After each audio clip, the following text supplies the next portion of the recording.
What's good, YouTube? Welcome back to the channel. Today is the day. I know a lot of y'all have been asking how I do my garage shelves. So that's exactly what we're going to do today. I'm going to give y'all a full demonstration on everything that I did, exactly how I did them, all of the items that I chose. I actually got everything from Amazon minus the garage shelves themselves. But we're going to go over everything. I'm going to do a step-by-step demonstration so that y'all can do the same thing if you choose to. Now, I actually have 6 garage shelves already put up, but I'm going to do 3 more as well for my 1/3. So I'll be putting those together in this demonstration. And yeah, man, just follow along, take notes, and hit me up if you have any questions. Let's get into it. Alright, so here we are. We got everything pretty much laid out. For this, if you're trying to do 3 of these muscle rack displays, you're going to need at least 2 boxes because they only come with 8 posts per box. So you're going to need 2 boxes in order to do 3. So we have a bunch of things laid out here. Right here we have our countertop adhesive sheets. They do have different colors and sizes, so feel free to explore that option to make it your own if you want. But this is the style that I chose to go with. So you will need at least 2 of those, 2 or 3 of those, depending on how many garage shelves you're trying to do. And as you can see here, we got everything laid out. Now this is our side panels. This is just some foam boards. They come 2 foam boards per box. So this is what I use to go on the sides of my displays, just so I can separate them. I don't really want to see another line in between. So I decided to make these sideboards and make them look like this. So to me, I think that makes them look better because they have their own space. Alright, and then here are the lights that I chose to go with. These are LED smart lights. They work with Alexa and all of that cool stuff, Google, Apple as well. So as you can see, this box right here, this comes with 3 lights per box. And they give you everything you need, the cables to attach them, all of the hardware to screw them in or use adhesive, whatever you choose to go with. And they just connect with each other very well. And these right here are just some 3M stickies that I chose to go with for my side panels. So when you put those sides on, you're going to need some adhesive to make sure they adhere to the garage shelf so they won't fall over on your statues. So I have those down in the description as well if you're interested in those. So this is the full setup right here. Not everything laid out, but this is just the different components and how I decided to start things off. Alright, so the first thing you'll notice is that I have one of the tops on this adhesive sheet. So I already cut them to size. I tried to at least add, an extra 1.5 inches all the way around, just to give me a little wiggle room. And I just tried to align it in the middle. And as you can see here, I tore off the bottom so that it could adhere to the board. And then the rest of it I left just so I can peel it off as I go section by section. And all I do is I just work my way all the way up. Right now this adhesive is all the way around the board. And what I start to do here is I cut along the line of the edges so that I could fold them over on the board. Alright, so now we have the edges cut. And as you can see, this is what I meant. You want to be able to cut those corners out, because if you don't, they will bend on each other because there's no way for you to get a good fold. So you want to cut those corners out so you can just fold them over and give yourself a nice clean edge. Alright, and then once I cut them, this is what it'll look like once I fold them over. So it doesn't have to be perfect or anything like that. I try to make mine look as good as possible. So that's the way I do them. And once you're done, this is what it'll look like. So I think this looks way better than just using the regular particle looking board that it comes with. Make it your own, and this is like I said, the style that I chose to go with. Alright, so here we are with our 3 frames put together, and we have our 6 shelves put together as well. So fully done with these. Now they're actually ready to be put on, but before we do that, we're going to do the same thing to our posts. So to hide these holes here, we're going to cut our sheet out to the size and make them look like this here. Now I could have went all the way up to the top and all the way to the bottom. I decided not to. I may go back and do it at some point, cover those up. But for right now, I decided not to. And it took, so long the first time I tried to do this because I was thinking about it as I was doing the stuff. So I was overwhelmed at the time, ready to get it done. But now that I know how to do it, it won't take me as long. Alright, so before we do the post, I decided to go ahead and do the side panels. And the first thing you want to do is you want to get your measurements so you can cut these out. Now my measurements came out at 17 3/4 by 28. That seemed to be the best size for the way I like them displayed. And like I said, you just want to cut them to size. So you're going to need 6 of these sheets for 6 sides, obviously, right?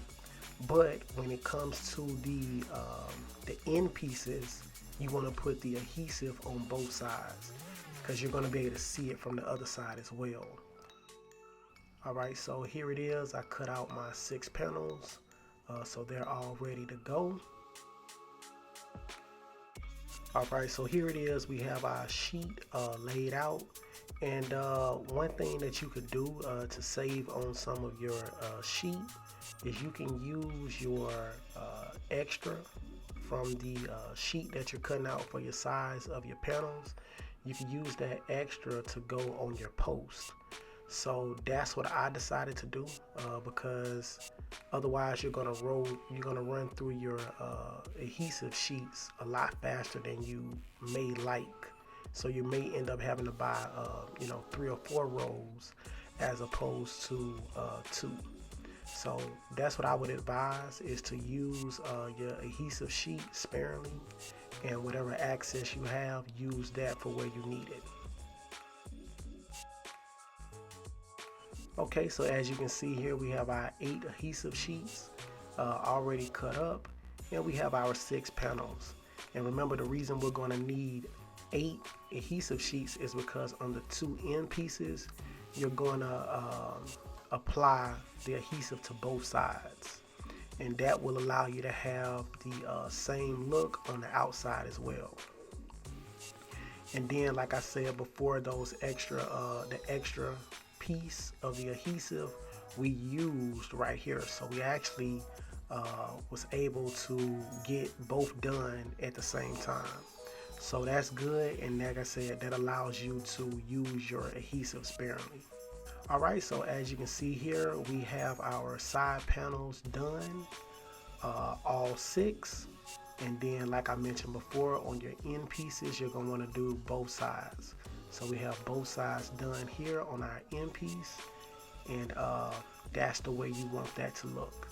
And then when it comes to the middle pieces, you can just leave it bare like this, because it's going to be butted up against the other one anyway. So you'll never see that side is not covered. Okay, now as you can see, we have our post done as well. And really it's just that simple. You just take the adhesive and just push it all the way around your post, and then you're done. Alright, so here we have our cables, our lights and everything. So you have your power cable, you have these adhesive strips, that are applied on the back of your lights, and then you have the connectors that go in between to connect the lights. So they will allow you to connect all of your lights seamlessly. Now I'm not really sure how many of these lights you can put together at one time, but I'm assuming it would probably be around like 6 or 8. I wouldn't do anything past that, but I'm pretty sure on the directions and instructions it will tell you. Alright, so as you can see here, we have our shelves completely assembled. We still have to do our side panels and our lights. So here we have the lights already attached to the bottom of the shelves, and I do the lights while the shelves are down. That allows me to align the lights with the frame. And then making sure also that when you do put your lights on, you make sure that the males are on one end and the female pieces are on the other end so that you can attach your lights properly. So making sure that those are done, that's very crucial. Okay, so here we have our adhesive strips on the back of our side panels all the way down, and you definitely want to go all the way down with them just to prevent them from falling. So you definitely want to make sure that you got enough adhesive on here, and they don't have to be adhesive like this. They can be whatever you have laying around, but just make sure that it's strong enough to make sure it will not fall over on your statues. Last thing you want to do is, have something like this, which they're not very heavy, but you don't want it falling over and breaking, $1,000 statue. So just make sure that, the adhesive that you have is strong enough to hold up this board. Alright, so now we have our side panels attached, and wow, looks amazing, man. It still catches me, off guard when I look at these garage shelves with this type of finish on it. Looks amazing, man. So here it is. Like I said, on the middle pieces, you don't have to finish those because you're not going to see that. Only side that need to be finished is the side that's going to be facing inside of your display and on the outside as well. Other than that, you're good. So the only thing left is to put up our lights. So the thing about the lights is you want to have this pretty much in your spot wherever you're going to do your actual display. You want to get everything moved over before you start attaching your lights. So we're going to get everything moved over here soon so I can show you how to attach the lights. But before we do that, I'm going to show you some of the connectors that I use to keep your light cables and stuff from falling over. Now they do give you some out of the pack, but it's not enough. So I'm going to show you exactly what I use for mine. Okay, so these are the cable adhesive attachments that they give you, kind of cable management. And they give you a nice little kit, man. Nice little kit, different things that you can use. And like I say, there's nothing wrong with using these, but they only give you 6 in a pack. So I have my own that I use for all of my cable management cables and stuff. And this is the brand that I use. Pretty much the same thing, same concept, but that's what I have in all of my Bestas and stuff like that. To just, make sure that my cables aren't falling all over the place. So it works real well. I forgot how many comes in the pack, but it definitely is a lot because I use these for all of my Bestas. But I think I did have more than one bag. I think I had at least about maybe 3 or 4 bags. So because like I said, I just wanted to make sure that my cables weren't coming loose or anything like that. So it is cool that they do give you these, but you will need more. So I do recommend buying more cable management adhesive clips just to prevent your cables from falling. And they do also include this in the pack as well.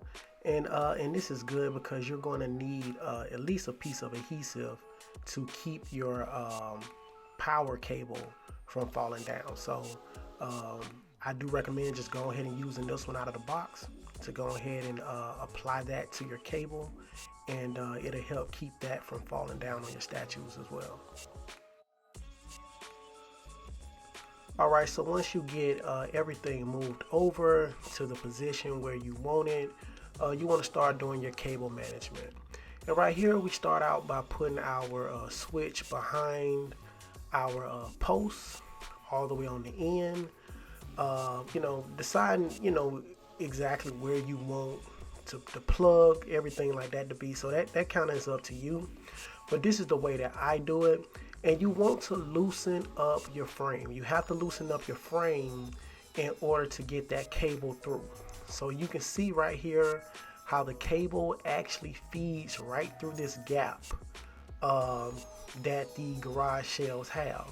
So it's actually perfect for cable management. It allows you to be able to put it through there and get your cable through without pinching it, and it just works perfectly.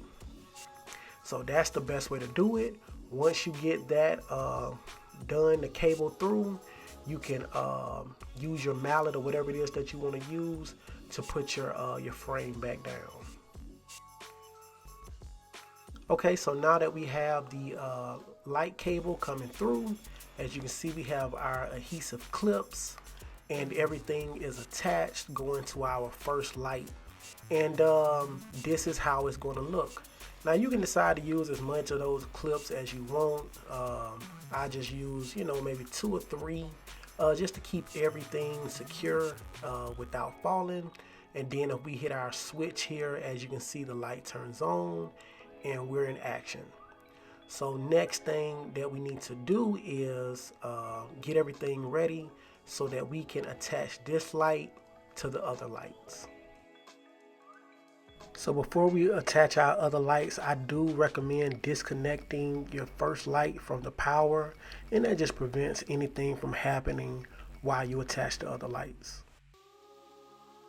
Alright, now just like before, we are going to do our cable management the same way, where we actually take our cable and we slide it in between the space from the frame.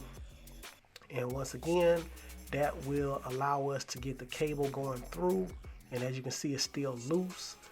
It's not pinching, and that's very important. You want to make sure that you go through the gap and that you're not pinching your cable.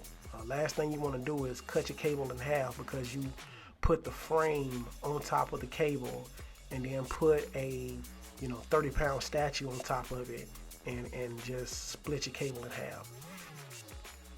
Okay, so this is what it looks like once we have our cable all the way through on both sides here, and then we put us a piece of black tape or something in between the middle, just so you can't really see the white cable. But this is how it's done. Once you do that, you're ready to rock and roll. So as you see here, we have our lights connected between our 3 different cases coming through here. And like I said before, however you want to put your adhesive clips on, that's up to you. The main part is just to make sure that you don't see the cables. So however you choose to do that, it's your choice. It don't have to be exactly like I do mine, but this is how I chose to do it. Alright, so here we are completed with our display cases, and they came out amazing. So loving this, man. Like I told y'all before, this is the way I decided to do my cases. I know a lot of y'all were asking, how did I do them? So I just wanted to go ahead and do a video and show y'all exactly what it is that I did and how I did it. So if y'all have any questions, man, feel free to ask me. I can, iron out some things that you may not have understood. But I tried to do my best to make sure that you could just watch the video and be able to do exactly what I did. Now I do have a power bank coming in to get rid of the cables on the side of my displays. But the outlet that you see in the display to the right here, that cable will stay there but I'll have it covered up similar to the way I did my other ones in my cases. You can't even tell that it's a cable there. But I'm loving it. Do keep in mind that these lights that I have, they are color lights as well, so they can change colors. So do keep that in mind as well. But yes, man, just let me know what y'all think about the cases. Make sure y'all like, subscribe to the channel if you haven't already, and click that notification bell so you don't miss any videos. Do stay tuned in, and I'll catch you in the next video. Peace.